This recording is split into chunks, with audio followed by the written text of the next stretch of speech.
Fiancé tried to cut out my implant while I was sleeping. I'm a 24-year-old woman, and I have a 3-year-old daughter from a previous relationship. After I gave birth, my doctor recommended a birth control implant that lasts 5 years. I wasn't ready for more kids, so I agreed. Things have been going well with my fiancé, Eric, who's 27, and he's been great with my daughter, at least up until recently. A few months ago, Eric started talking about having a baby. He really wants one of his own.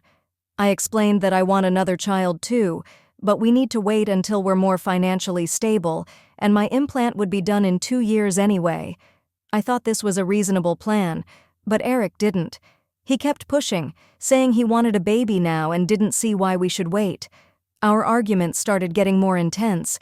Eric began to resent the fact that I wasn't ready to have another child.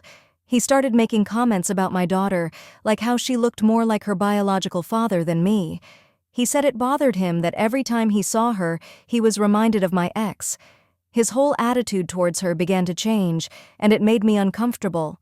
One night, after another heated argument, Eric told me that if I didn't want to have a baby with him, maybe I wasn't serious about our relationship. I told him I loved him, but I wasn't going to rush into having another child just to make him happy. I wanted to wait until the time was right, and I wasn't willing to remove my implant early.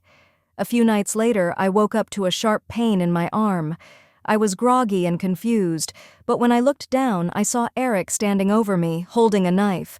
He was trying to cut out my birth control implant while I slept. I was in shock and didn't know what to say. He mumbled something about how he couldn't wait any longer and that this was the only way to make sure we could have a baby. I screamed and pushed him away, feeling terrified and betrayed. I grabbed my daughter from her room and ran out of the house as fast as I could. I stayed at a friend's place that night, unable to believe what had just happened. Eric kept calling and texting, apologizing and saying he just lost control. But there was no way I was going back. The next day, I filed a police report and blocked him on everything. I knew this was the end of our relationship, no matter how much I once loved him. I couldn't believe he would go to such extremes just because I wasn't ready for a baby. It was scary and made me realize how dangerous the situation could have been. Now, I'm focused on protecting myself and my daughter. It's going to take time to rebuild my trust in people, but I know I made the right decision by leaving Eric.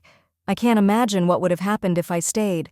Speaking of unimaginable behavior, if you thought this was bad, wait until you hear about how I had to ban my own sister from my wedding after she stole my engagement ring. Click the next video to find out how it all unfolded.